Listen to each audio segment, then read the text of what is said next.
नमस्कार, मैं पवन कुमार यादव, प्रवक्ता रसायन विज्ञान, जैन इंटर कॉलेज करहल, जनपद मैनपुरी से कक्षा 11 रसायन विज्ञान के अध्याय 9 हाइड्रोजन के व्याख्यान 3 के अध्ययन हेतु आप सबके बीच प्रस्तुत हूँ। हाइड्रोजन अध्याय के पिछले व्याख्यान में हम लोगों ने जल के भौतिक गुणों का अध्ययन किया था। जल के भौतिक गुणों में हमने सीखा कि जल का परावैद्युतांक उच्च होता है, जिस कारण से जल सर्वोत्तम विलायक है। इसी में हमने सीखा कि जल का क्वथनांक ऊंचा होता है, क्योंकि जल के अणुओं के मध्य हाइड्रोजन बंध पाए जाते हैं। जल के कई अणु परस्पर हाइड्रोजन बंधों के द्वारा जुड़कर संगुणित हो जाते हैं और विशाल आकार ग्रहण कर लेते हैं, इसलिए जल का क्वथनांक ऊंचा होता है। जल के भौतिक गुणों के अध्ययन के पश्चात आज के इस व्याख्यान में हम जल के संदर्भ में जिन शिक्षण बिंदुओं का अध्ययन करने वाले हैं, आइए सबसे पहले उनको देख लेते हैं। आज के शिक्षण बिंदु में हम जल के रासायनिक गुण और जल के उपयोगों का अध्ययन करेंगे। जल के रासायनिक गुणों में हम सीखेंगे कि जल दूसरे यौगिकों से किस प्रकार अभिक्रिया करता है। आइए देखते हैं जल के रासायनिक गुणों के अंतर्गत जल की विभिन्न यौगिकों से अभिक्रियाएं। सबसे पहले देखते हैं जल का अपघटन। जल का तनु अम्ल की उपस्थिति में उच्च ताप पर विद्युत अपघटन कराने पर, अर्थात जल में विद्युत धारा प्रवाहित करने पर वह अपने अवयवी तत्वों में अपघटित हो जाता है, अर्थात कैथोड पर हाइड्रोजन और एनोड पर ऑक्सीजन गैस प्राप्त होती है। जल के अवयवी तत्व हाइड्रोजन और ऑक्सीजन ही होते हैं, अतः जल विद्युत अपघटन पर हाइड्रोजन कैथोड पर और एनोड पर ऑक्सीजन गैस देता है। तो हमने क्या जाना कि जल विद्युत अपघटन होने पर हाइड्रोजन और ऑक्सीजन गैस देता है।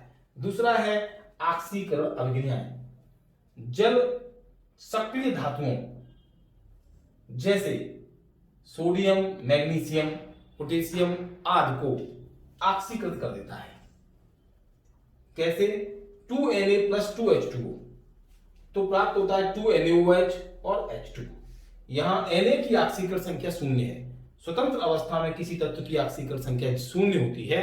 जब वह यौगिक में है, NaOH में जो सोडियम है, ये इसकी ऑक्सीकरण संख्या यहाँ +1 है, अर्थात ऑक्सीकरण संख्या में यहाँ वृद्धि हो रही है। सोडियम की ऑक्सीकरण संख्या में यहाँ वृद्धि हो रही है, इसका मतलब सोडियम का ऑक्सीकरण हो रहा है। तो जल यहाँ सोडियम को ऑक्सीकृत करा रहा है, तो ये ऑक्सीकरण क्रियाएं कराता है।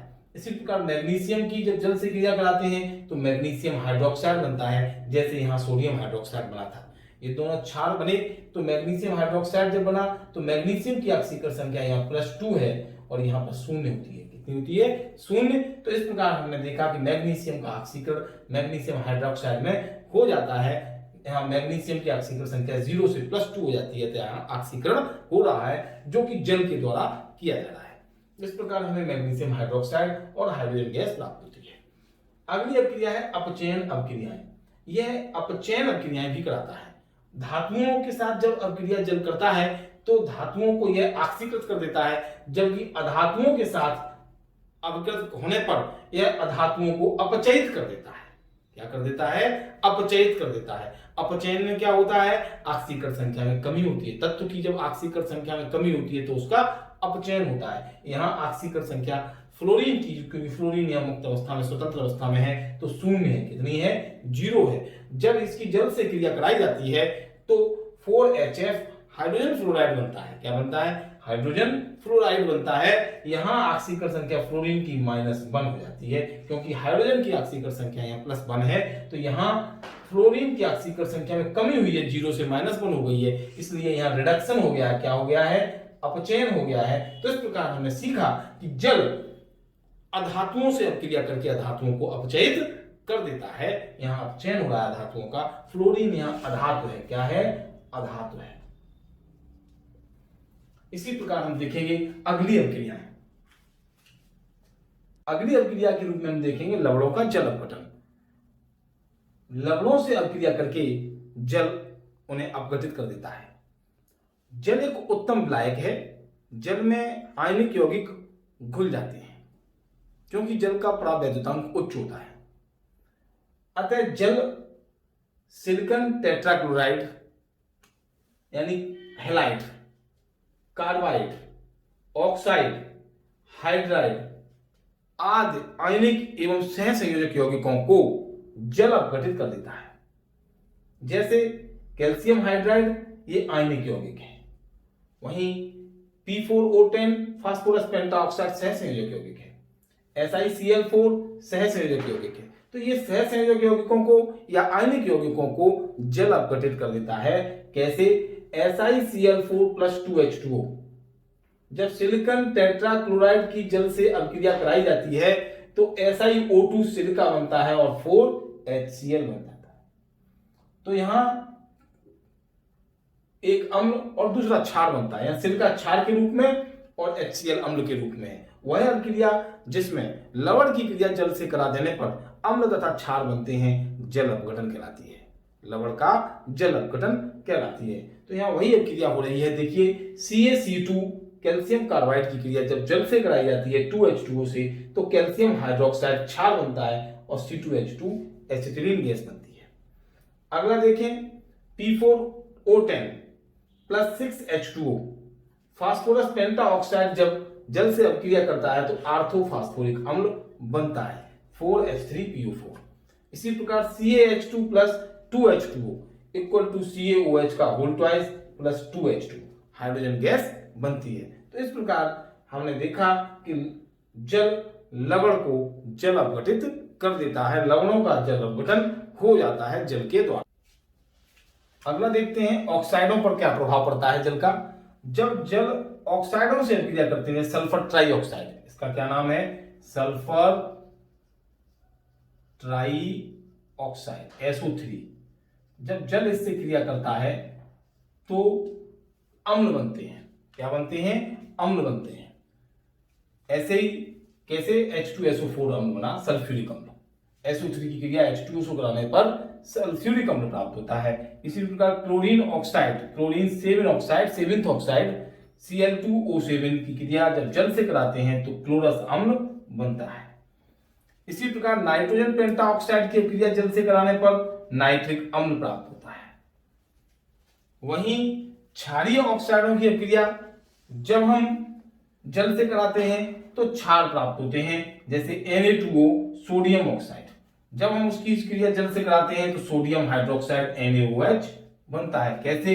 Na2O + H2O = 2NaOH। Sodium oxide की क्रिया जल से कराने पर सोडियम हाइड्रोक्साइड प्राप्त होता है। इसी प्रकार कैल्शियम ऑक्साइड की क्रिया जल से कराने पर कैल्शियम हाइड्रोक्साइड प्राप्त होता है। अब क्रिया किस प्रकार होती है? CaO + H2O = CaOH का होल ट्वाइस, जिसका नाम होता है कैल्शियम हाइड्रोक्साइड। इस प्रकार जल ऑक्साइडों पर प्रभाव डालता है और अम्ल तथा क्षार क्रमशः बनाता है। अगले रासायनिक गुण के रूप में देखेंगे हम जल की अम्ल क्षार अभिक्रिया। हम जानते हैं कि जल उभयधर्मी होता है क्योंकि जल अम्ल और क्षारक दोनों के रूप में व्यवहार करता है। हम यह भी जानते हैं कि ब्रोंस्टेड लॉरी परिकल्पना के अनुसार वे पदार्थ जो प्रोटॉन ग्राही होते हैं क्षारक कहलाते हैं तथा वे पदार्थ जो प्रोटॉन दाता होते हैं अम्ल कहलाते हैं।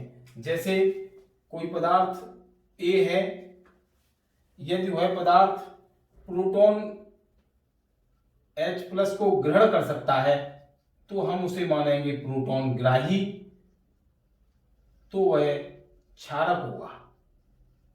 इसी प्रकार वह पदार्थ जो प्रोटॉन दान कर सकता है H+, उसे हम मानेंगे प्रोटॉन दाता, अतः वो अम्ल की भांति कार्य करता है। जल जब अम्लों से क्रिया करता है, जैसे HCl, पहले जल का आयनन देख लेते हैं। अम्ल और क्षारक के रूप में अगर जल का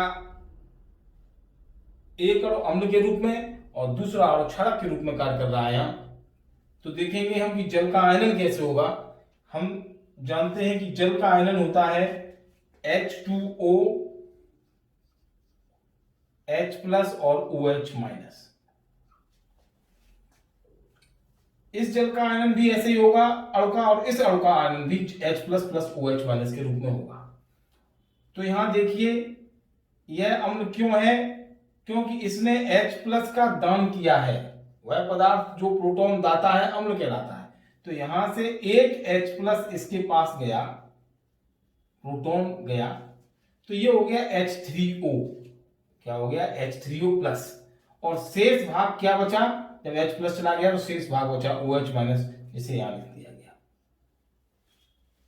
तो जल का अणु अम्ल और क्षारक दोनों के भांति व्यवहार कर सकता है, इसलिए जल उभयधर्मी होता है। कैसा होता है? उभयधर्मी होता है।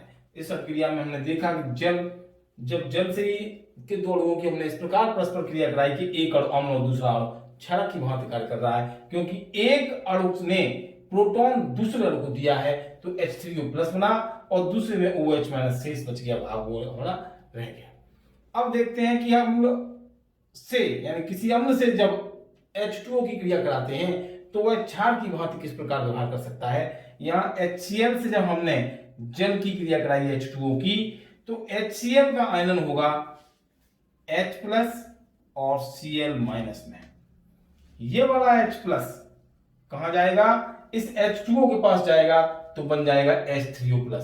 यहां H2O ने यह H+ ग्रहण किया है। कौन सा वाला? ये वाला। तो ये क्या हो गया? H3O+। तो यहां H2O क्षार है, क्षारक है, क्योंकि ये प्रोटॉन ग्राही है। कैसा है? प्रोटॉन ग्राही है, अतः ये क्षार की भांति व्यवहार कर रहा है, क्षारक की भांति व्यवहार कर रहा है। और यहाँ Cl- जो है भाग जो शेष बचा उसे यहां लिख दिया गया। अब इसी प्रकार हम देख रहे हैं कि अम्ल और क्षारक, अगर H2O अम्ल की भांति व्यवहार करता है कब? जब उसकी क्रिया क्षारक से कराते हैं। यहाँ अमोनिया से क्रिया कराई जा रही है, यहाँ हाइड्रोक्लोरिक अम्ल से कराई गई थी। तो यहां पे देखेंगे H2O, इसका आयनन होगा H+ और OH- में। इसमें होगा H+ और OH- में। इन्हें नीचे लिख देते हैं। इनका आयनन किस प्रकार होगा? H+ और OH- में। ये वाला H+ यानी प्रोटॉन कहलाएगा। यह प्रोटॉन क्षारक ग्रहण करेगा, क्योंकि ब्रोंस्टेड तथा लॉरी के अनुसार वही पदार्थ क्षारक होता है जो प्रोटॉन ग्रहण करता है। ये प्रोटॉन ग्राही हो गया NH3, इसलिए ये क्षारक है। तो ये क्या हो गया? H+ इसमें जुड़ गया तो ये बन गया NH4+, क्योंकि H के ऊपर एक आवेश, वह आवेश आ गया। यहाँ 3 H थे, 4 हो गए, तो ये हो गया NH4+। बचा हुआ भाग यहाँ कौन सा बचा? OH-, उसको यहाँ लिख दिया गया। इस प्रकार हमने यहाँ यह सीखा है कि जल के अणु का स्वतः प्रोटोनीकरण हो जाता है, क्योंकि जल के कई अणु जब परस्पर एक साथ रखे होते हैं तो कुछ अणु अम्ल की भांति और कुछ अणु क्षारक की भांति व्यवहार करते हैं, जिससे वहां स्वतः प्रोटोनीकरण हो जाता है। यानी प्रोटॉन का क्या होता है? अपघटन, प्रोटॉन अपघटन हो जाता है। तो उसमें हम अम्ल और क्षारक को इस प्रकार समझ सकते हैं। तो अगर प्रश्न बनता है कि जल का स्वतः प्रोटोनीकरण समझाइए, तो हमें अब इन अभिक्रियाओं के द्वारा जल के स्वतः प्रोटोनीकरण को समझा सकते हैं। आशा है आपको जल का स्वतः प्रोटोनीकरण और अम्ल क्षार अभिक्रिया अच्छे समझ में आई होगी, और इस प्रश्न का भी आप उत्तर दे पाएंगे कि जल उभयधर्मी क्यों होता है। क्योंकि जल अम्ल और क्षारक दोनों की भांति व्यवहार करता है। तो आप एक बार किसी अम्ल यानी HCl से और एक बार किसी क्षारक यानी अमोनिया से क्रिया करती जल की दिखाकर आप बता सकते हैं कि किस प्रकार जल उभयधर्मी होता है। अब हम देखेंगे जल के उपयोग। जल सजीवों के लिए भी उपयोगी है। किस प्रकार से? कि जल वनस्पतियों और प्राणियों के उपापचय में अणुओं के अभिगमन हेतु एक उत्तम विलायक होता है। हमारे शरीर में मेटाबॉलिज्म में जल अणुओं के अभिगमन यानी आने जाने के लिए एक उत्तम विलायक के रूप में प्रयुक्त होता है, और ऐसा ही यह वनस्पतियों में है भी उत्तम विलायक के रूप में जल का उपयोग होता है। जल वहां प्रयोग में आता है। दूसरा, जल की वाष्पन ऊष्मा और ऊष्माधारता बहुत उच्च होती है, जिस कारण जीवों के शरीर तथा जलवायु के सामान्य ताप को बनाए रखने के लिए इसकी वाष्पन ऊष्मा और ऊष्माधारता की उच्च मात्रा उत्तरदायी होती है। तीसरा अर्थात दूसरा हम देखेंगे अन्य प्रकार से किस प्रकार उपयोग हो सकता है कि सार्वत्रिक विलायक के रूप में भी जल का उपयोग होता है, क्योंकि जल का पराव वैद्युतांक बहुत उच्च होता है, जिस कारण से जल आयनिक और सहसंयोजक दोनों प्रकार के यौगिकों के लिए उत्तम विलायक होता है। तीसरा उपयोग है कि पौधों में प्रकाश संश्लेषण की क्रिया में भी जल का उपयोग होता है। हरे पौधे सूर्य के प्रकाश की उपस्थिति में भूमिगत जल और वायुमंडलीय कार्बन डाइऑक्साइड की सहायता से अपना भोजन बनाते हैं। उस अभिक्रिया में क्या होता है कि 6 CO2 कार्बन डाइऑक्साइड जो वायुमंडल से पौधे प्राप्त करते हैं और 12 H2O जो भूमिगत जल होता है, जो पौधे अपनी जड़ों से जल को भूमि के द्वारा अवशोषित करते हैं, भूमि से अवशोषित करते हैं सूर्य के प्रकाश की उपस्थिति में, और हरे पौधों में जो क्लोरोफिल पाया जाता है उसकी उपस्थिति में यह क्रिया होती है, पर्णहरित की उपस्थिति में यह क्रिया होती है। तो ग्लूकोज C6H12O6 बनता है, 6H2O जल बनता है और ऑक्सीजन गैस हरे पौधे बनाते हैं। तो इस प्रकार से पर्यावरण को संतुलित करने में, वायुमंडल में कार्बन डाइऑक्साइड और ऑक्सीजन के बैलेंसिंग में प्रकाश संश्लेषण की क्रिया बहुत महत्वपूर्ण होती है, जिसमें प्रकाश संश्लेषण की क्रिया में हरे पौधे कार्बन डाइऑक्साइड और भूमिगत जल के द्वारा सूर्य के प्रकाश और क्लोरोफिल की उपस्थिति में भोजन का निर्माण करते हैं, ग्लूकोज का निर्माण करते हैं, साथ ही हमें ऑक्सीजन गैस प्राप्त करती है जो प्राणदायिनी गैस होती है। इस प्रकार जल का यह उपयोग भी हम सीख लेते हैं, हम जान लेते हैं। अब देखते हैं जल योजन, हाइड्रेशन। सबसे पहले इसकी परिभाषा कर लेते हैं कि जल के साथ संगुणन जल योजन कहलाता है। जल के साथ संगुणित पदार्थ को जल योजित पदार्थ कहते हैं। अनेक लवण जब जलीय विलयन के साथ क्रिस्टलित किए जाते हैं तो उनके हाइड्रेट प्राप्त होते हैं। संगुणित जल विभिन्न रूपों में मिलता है, जैसे CrH2O का होल 6Cl3। यहां जल के अणु Cr3+ के साथ उप सह संयोजक बंध बनाते हैं, तो यह पदार्थ उप सह संयोजित जल कहलाता है। उसी प्रकार अंतराकाशी जल के रूप में भी संगुणित जल प्राप्त होता है, मिलता है। अंतराकाशी जल का मतलब है BaCl2 में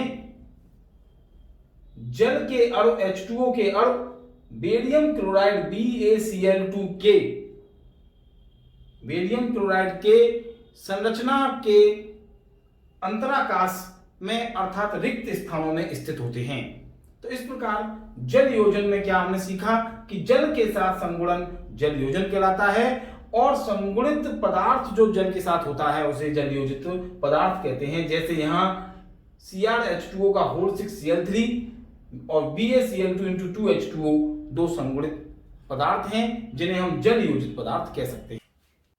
निर्जलीय कॉपर सल्फेट को जल नीला कर देता है, यानी निर्जलीय कॉपर सल्फेट जो कि श्वेत कलर का होता है, उसमें जब हम जल मिलाते हैं तो उसका रंग नीला हो जाता है।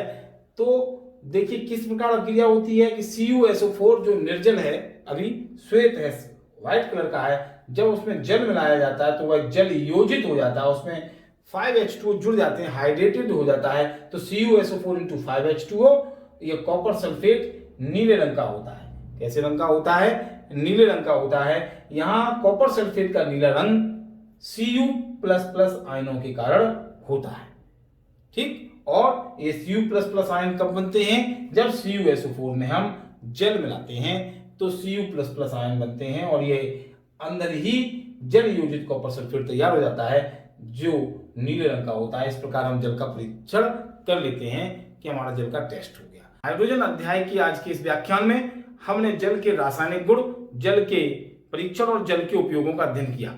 जल के रासायनिक गुणों के अंतर्गत हमने जल का अपघटन, जल की ऑक्सीकरण अभिक्रियाएं, जल की अपचयन अभिक्रियाएं, जल लवण का जल अपघटन और अम्ल क्षार अभिक्रिया जिसमें स्वतः प्रोटोनीकरण के समीकरणों को सीखा। आशा है इस व्याख्यान के द्वारा आपने जल के रासायनिक गुणों की अंतर्गत आने वाली विभिन्न रासायनिक अभिक्रियाओं को समीकरण सहित अच्छे से सीखा होगा। हम जानते हैं कि आपने दीक्षा ऐप जरूर डाउनलोड कर लिया होगा, तो दीक्षा ऐप की सहायता से और इस वीडियो को बार बार देखकर आप अपने उत्तर पुस्तिका पर स्वलिखित नोट्स बनाइए ताकि जल के रासायनिक गुणों के समीकरणों को आप सीख सकें। साथ ही आप इस वीडियो को बार बार देखकर जल से संबंधित अभिक्रियाओं का गहराई से अध्ययन करें। आज के इस व्याख्यान के आधार पर कुछ गृह कार्य आपको दिया जा रहा है जिसमें 2 प्रश्न हैं, उसके उत्तर आप अपनी उत्तर पुस्तिका पर लिखेंगे। आइए देख लेते हैं कि गृह कार्य के रूप में आपको कौन कौन से प्रश्न दिए जा रहे हैं। गृह कार्य के रूप में 2 प्रश्न हैं, जिनमें से पहला, जल किस प्रकार के यौगिक का जल अपघटन करा सकता है। लवणों के जल अपघटन में जो अपक्रियाएं हैं उनमें जो यौगिक हैं उनका जल अपघटन होता है। आप उनसे संबंधित समीकरण को लिखकर इस प्रश्न का उत्तर लिखेंगे।